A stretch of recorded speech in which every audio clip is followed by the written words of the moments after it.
নমস্কার বন্ধুরা, আপনারা এখন দেখছেন বনশ্রী রন্ধনালয়। বনশ্রী রন্ধনালয়ে আপনাদের সবাইকে স্বাগত জানাই। আজ আবার একটি নতুন পর্ব নিয়ে চলে এসেছি। আজ বানাবো পায়েসের একটা রেসিপি, আর পায়েসটা আমি বানাবো লাউ দিয়ে।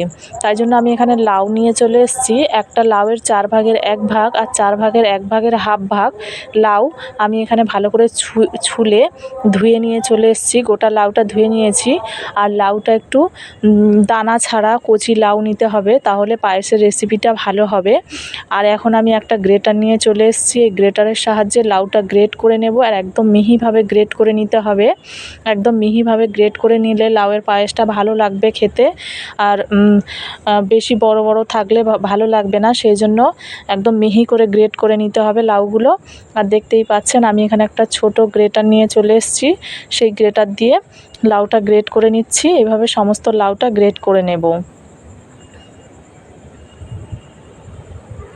তো আমার সমস্ত লাউটা গ্রেট করা হয়ে গেছে, আর দেখতেই পাচ্ছেন লাউ থেকে কতটা জল বেরিয়েছে। জলটা আমি ফেলে দেব না, আর লাউয়ের কোনো দানা নেই, দানা থাকবে না, এরকম লাউ নিতে হবে।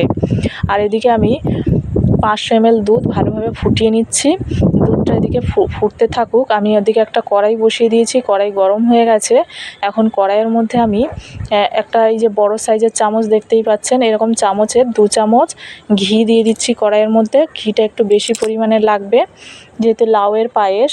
আমরা কখনো সবজি দিয়ে অতটা পায়েস করি না, তো লাউয়ের পায়েস বলে ঘিটা একটু বেশি পরিমাণে দিলাম। ঘিটা আমার এখন গরম হয়ে গেছে। এর মধ্যে আমি 4-5টা কাজু টুকরো করে রেখেছিলাম, সেই কাজুগুলো দিয়ে দিলাম। দিয়ে এর মধ্যে দিয়ে দেবো 7-8টা কিশমিশ। কাজু কিশমিশটা ভালো করে ভেজে নিচ্ছি। ভাজা হয়ে গেলে এর মধ্যে দিয়ে দেবো লাউটা যে গ্রেট করে রেখেছিলাম। সেই লাউটা, সম্পূর্ণ লাউটা দিইনি, এখন একটু তলায় লেগে যাচ্ছিল, সেই জন্য নাড়াচাড়া করে নিচ্ছি আগে। যেটুকু লাউ দিয়েছি সেটুকু আগে নাড়াচাড়া করে নিলাম, নিয়ে তারপর যেটুকু বাকি আছে সেটুকু দিয়ে দেব। এই যে এইটুকু লাউ বাকি ছিল, আর লাউয়ের যে জলটা ছিল সেটাও দিয়ে দিলাম একসঙ্গে। দিয়ে সমস্ত লাউটা এরকম নাড়াচাড়া করে নেব, আর লাউয়ের জলটা টানিয়ে নিতে হবে। লাউয়ের জলটা যতক্ষণ না টানানো হবে ততক্ষণ পর্যন্ত এরকম নাড়াচাড়া করে যেতে হবে, লো টু মিডিয়াম ফ্লেমে। আর এখন দেখুন লাউয়ের জলটা অনেকটা টেনে এসছে। প্রায় 4-5 মিনিট রান্না করার পর লাউয়ের জলটা অনেকটা টেনে এসছে। এরকমভাবে নাড়াচাড়া করে করে লাউয়ের জলটা টানিয়ে নিতে হবে।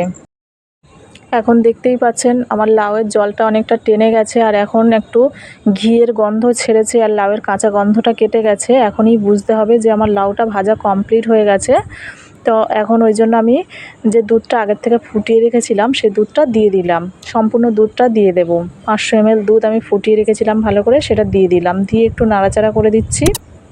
এইভাবে একটু নাড়াচাড়া করে দিতে হবে।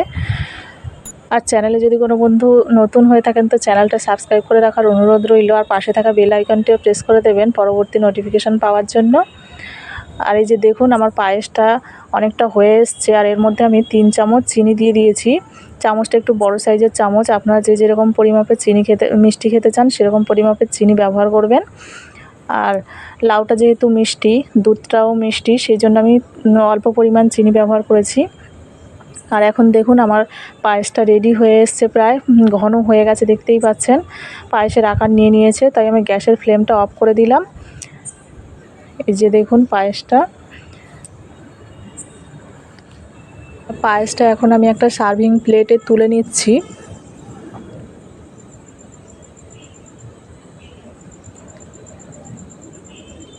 এই যে এরকমভাবে তুলে নিলাম। আর এখন আমি এই পায়েসটা একটু গার্নিশিং করে দেব। গার্নিশিং করা হয়ে গেলেই রেডি হয়ে যাবে আমার লাউয়ের পায়েস। তো আজকের রেসিপি আমার এই পর্যন্ত। দেখা হচ্ছে পরবর্তী একটি নতুন রেসিপিতে। ততক্ষণের জন্য সবাই ভালো থাকবেন, সুস্থ থাকবেন। সবাইকে অনেক অনেক ধন্যবাদ। আর যে সমস্ত বন্ধুরা আমার রেসিপিটি সম্পূর্ণ দেখলেন তাদেরকে অনেক অনেক ধন্যবাদ। এইভাবে দেখতে থাকবেন আর পাশে থাকবেন। আর একটা লাইক, শেয়ার, কমেন্ট করতে ভুলবেন না, অনুরোধ রইল।